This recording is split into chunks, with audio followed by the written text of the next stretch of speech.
8 मार्च 2021 को अंतर्राष्ट्रीय महिला दिवस मनाया जा रहा है। मैं डॉक्टर अशोक गुप्ता, महिला रोग विशेषज्ञ, श्री बालाजी हॉस्पिटल रायसगर, डिस्ट्रिक्ट गंगानगर, राजस्थान। आज मैं महिलाओं को नमन करना चाहता हूँ, मातृशक्ति को प्रणाम करता हूँ। जितनी इज्जत भारत में महिलाओं की होनी चाहिए वो नहीं हो रही है। हमारे शास्त्र में लिखा है कि यत्र नारी पूज्यते तत्र देवता रमते, यानी कि जहाँ नारी की पूजा होती है वह देवता निवास करते हैं। तो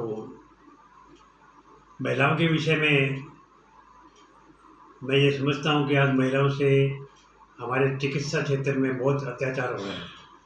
आप पूछेंगे कैसे? पहले मैं बात करूँगा प्रसव की। मेरे गुरु थे स्वर्गीय डॉक्टर BN पुरंदरे, पद्मश्री प्राप्त, बॉम्बे के अंदर, महाराष्ट्र में। मैं उनके पास शिक्षा दीक्षा के लिए गया था 87 में। तो वो मुझसे कहते थे कि प्रसव प्राकृतिक होना चाहिए, जबकि आज प्रसव प्राकृतिक नहीं रह गया है।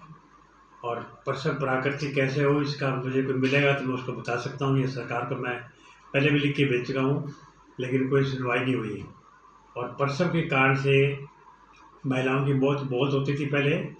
हालांकि आजकल मृत्यु दर कम है, लेकिन प्रसव के पश्चात जो उनको पीड़ा तकलीफ झेलनी पड़ती है, उसका कारण है प्रसव का अप्राकृतिक होना। प्राकृतिक प्रसव कैसे किया जाए, इसके लिए बहुत गहन ट्रेनिंग की आवश्यकता है। और दूसरा, मेरे गुरुजी कहते थे डॉक्टर BN पुरंदरे कि किसी भी महिला का नसबंदी का ऑपरेशन भी पेट चीर के या दूरबीन से नहीं होना चाहिए। गर्भाशय का ऑपरेशन भी पेट चीर के नहीं होना चाहिए। योनि मार्ग से गर्भाशय का ऑपरेशन करने वाले या नसबंदी करने वाले डॉक्टर आज भी पूरे संसार में, हिंदुस्तान में कम हैं। मैंने उनसे सन 81 में शिक्षा लेकर के गर्भाशय का ऑपरेशन बिना पेट चीरे, मैं 40 सालों से ये ऑपरेशन कर रहा हूँ। इनमें बहुत फ़र्क है। योनि मार्ग से ऑपरेशन करने पर महिलाओं को बाद में कोई तकलीफ नहीं रहती, जबकि पेट से आप दूरबीन से करें चाहे पेट चीर के करें, महिलाओं को थोड़ी बहुत शिकायत हमेशा रहती है। तो आज महिला दिवस है। महिलाओं के उत्थान के लिए, उपचार के लिए ये बात करना जरूरी है। और एक बात मैं और कहना चाहूँगा सरकार से, सुप्रीम कोर्ट से, देश के नेताओं से। ये सच्चाई है कि हर संतान शादी के बाद, हर दंपति शादी के बाद संतान चाहता है। लड़का भी चाहता है, लड़की भी चाहता है। लेकिन एक बड़ी समस्या है। बहुत साल पहले जब कोई रुकावट नहीं थी, लिंग परीक्षण होता था, तो कुछ लोग अपनी इच्छा अनुसार लिंग परीक्षण करा के गर्भपात भी कराते थे। लेकिन बाद में सरकार के ऐसे कानून आ गए हैं कि लिंग परीक्षण अपराध है, गर्भपात अपराध है। लेकिन हम देखें कि विदेशों में आज भी आप अपनी इच्छा अनुसार 1 या 2 बच्चे, लड़का चाहे लड़की चाहे, कर सकते हैं। वहाँ कोई रुकावट नहीं है। और इवन पहला बच्चा भी अगर आप चाहें कि लड़का ही हो, तो उसके लिए वो टेस्ट बेबी का सहारा लेकर आपके एम्ब्रियो ट्रांसफ़र करते हैं। तो जो लड़का चाहे उसका लड़का होगा, लड़की चाहे तो लड़की होगी। ये वैसा विदेशों में है। तो भारत में इतनी रोकथाम क्यों हो रही है? और इसका दुष्परिणाम ये है कि अब भारत की आबादी 135 करोड़ इसलिए पहुंची है कि भारत के जो दंपति हैं, विशेषकर ग्रामीण महिलाएं, वो जब तक लड़का नहीं हो संतुष्ट नहीं होती हैं। मैं आपको एक रोचक उदाहरण बताता हूँ। मैं 81 में रायसगर के सरकारी हॉस्पिटल में कार्यरत था।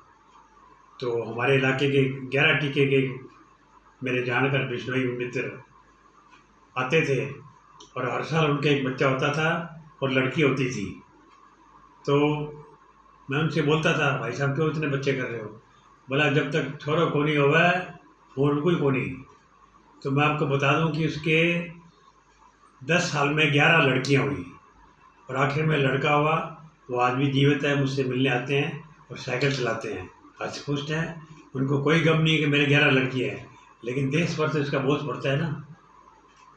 तो एक और मैं आपको उदाहरण देना चाहूँगा। मेरे एक मित्र हैं वकील, उनकी जब चौथी लड़की हुई तो सारा परिवार फूट फूट कर रोया। मुझे बहुत दुख हुआ। कि आज विज्ञान के इस युग में अगर कोई लड़का चाहता है तो सरकार को इसकी व्यवस्था करनी चाहिए। जब उनकी अगली बार बच्चा ठहरा तो मैंने कहा, वकील साहब इस बार क्या होगा? बोला, लड़की होगी तो हमें बहुत मुश्किल हो जाएगी। लेकिन उन्होंने डोरा तभी साधु संतों के हो सकता है कि उपचार लिया हो। मैंने तो उनसे सिंगापुर जाने के लिए कहा था, नहीं गए वो। जब उनके 5वीं लड़की हुई तो इतना फूट कर रोए, मुझे बड़ा तरस आया कि आज विज्ञान के युग में, क्योंकि देखो संतान चाहना, लड़का चाहना कोई अपराध नहीं है, और देश की जनसंख्या पर नियंत्रण सरकार को करना है तो सरकार को इस दिशा में सोचना होगा। और चाहे तो मुझे बुला करके मेरे से बात कर सकती है सरकार।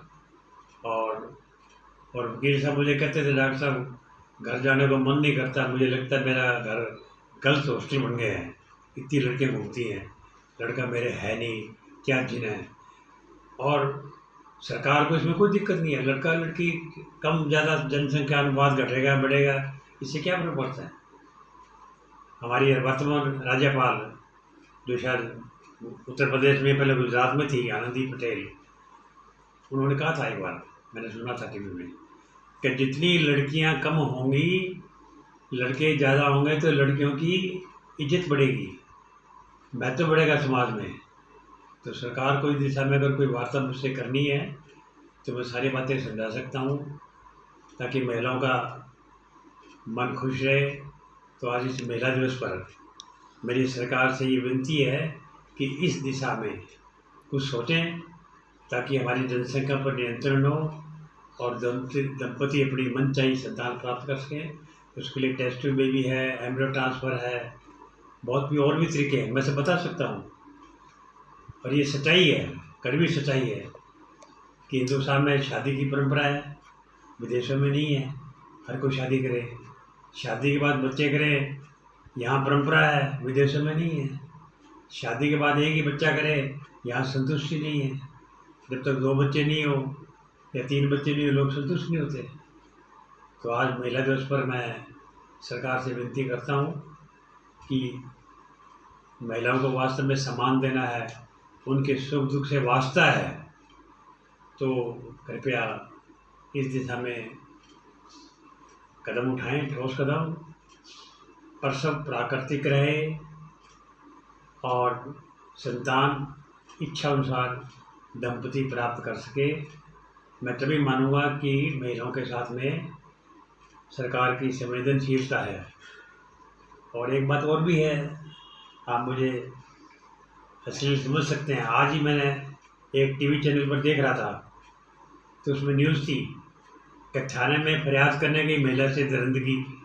ये क्या देश है? लोगों को रेप का भय नहीं है, बलात्कार का भय नहीं है। हर 16 मिनट में एक रेप होता है, 1 घंटे में गैंग रेप होता है। तो देश में देखो, सरकार को सोचना पड़ेगा, सख्त कानून बनने पड़ेंगे और लोगों को यौन सुख की सुविधा देनी पड़ेगी, तभी ये अनुपात ये घटेगा बढ़ेगा। और ये सच्चाई है, हर आदमी मनुष्य जीवन मिला है वो सारे सुख चाहता है। विदेशों में सब कुछ है, तो सरकार को चाहिए कि विदेशों से सीख लेकर के महिलाओं के सम्मान के लिए, महिलाओं की सुरक्षा के लिए ऐसे कानून बनाए। आज कौन सा लिंग फिक्शन नहीं होता है, लोग मोटे पैसे लेके करते हैं चोरी छिपे और पुलिस पैसे मारती है उनसे। तो मेरा ज़्यादा नहीं कहना। और दूसरा, अभी वर्तमान में जो किसान आंदोलन चल रहा है उसके लिए मैं कहना चाहूँगा कि खेती भी प्राकृतिक होनी चाहिए। आज खेती प्राकृतिक नहीं है। सदियों पहले, हज़ारों साल पहले खेती प्राकृतिक होती थी तो मनुष्य की उम्र थी हज़ारों साल।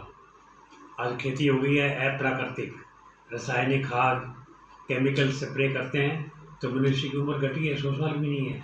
और जितना बाकी बचा जीवन जीते हैं, रोगग्रस्त रहते हैं, चाहे महिला हो चाहे पुरुष हो। तो सरकार को हर बात को सोचना पड़ेगा कि खेती प्राकृतिक हो और प्रसव भी प्राकृतिक हो।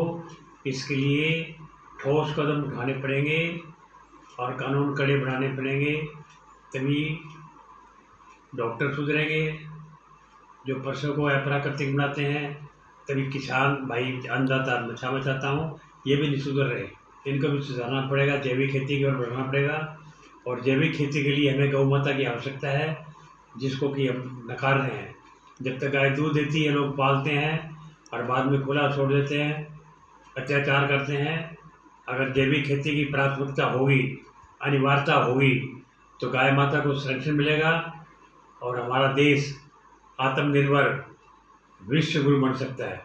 अगर गाय की उपेक्षा होगी, महिलाओं की उपेक्षा होगी, तो देश कभी तरक्की नहीं करेगा। तो मैं मोदी जी से प्रार्थना करता हूँ कि इन सब बातों का किसी समिति बना करके विचार किया जाए, और अगर उपेक्ष समझें तो मुझे बुलाकर इन बातों के बारे में विस्तार से मैं बता सकता हूँ। मेरे विश्व गुरु डॉक्टर बीएन पुरंदरे ने मुझसे कहा था कि जो कुछ मैंने आपको सिखाया मैंने किसी को नहीं सिखाया। और इस बात को मैं इसलिए कह सकता हूँ कि मैं 2008 इटली के अंदर वर्ल्ड कॉन्फ्रेंस में गया था, जहाँ सिरपुरी डॉक्टरों को बुलाया गया था कि जो पेट पर कोई बिना चीरा लगाए कोई ऑपरेशन करते हैं। तो मैं गर्भाशय का ऑपरेशन पिछले 40 साल से बिना पेट चीरे, बिना दूरबीन करता आ रहा हूँ। तो वहाँ अमेरिका एक डॉक्टर सतीश गुप्ता जी ने मुझसे कहा था कि डॉक्टर साहब आपकी टेक्निक बहुत अच्छी है और इससे महिलाओं को बहुत कम बाद में पीड़ा होती है, मैं सीखना चाहता हूँ।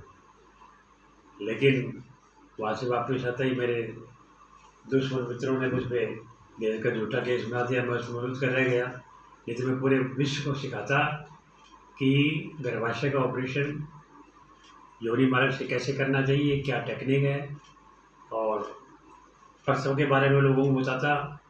तो मेरी ये पीड़ा है, आज भी है, कि महिलाओं के साथ अत्याचार हो रहा है हर तरह से। तो सरकार को समझना चाहिए। आज महिला दिवस है, तो मैं महिलाओं को, मातृशक्ति को प्रणाम करता हूँ और मातृशक्ति से कहता हूँ कि आप लोग मोदी जी को पत्र लिखें, वीडियो बनाकर भेजें कि हमारी ये पीड़ा है, इसके बारे में सोचें। धन्यवाद। माता की जय हो।